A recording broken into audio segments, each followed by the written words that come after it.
How to create an account in HP. Now in order to create an account for your HP computers, you just simply need to open any of the browser and search for HP or hp.com. Then open the first link of hp.coms from the HP computers. Then in this homepage, you will see this Head and Shoulders icon. Tap into that, and after tapping in there, you will directly get a button to create an account. Tap to create an account, and after tapping in the create an account button, you will be in this page.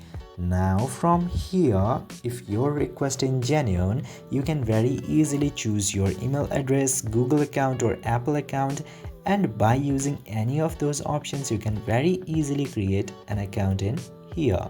So this is how you can create an account in HP. For some reason, maybe region, I was not able to create it, but you will be able to create an account in HP. I hope this video was informative. If yes, don't forget to hit that subscribe button.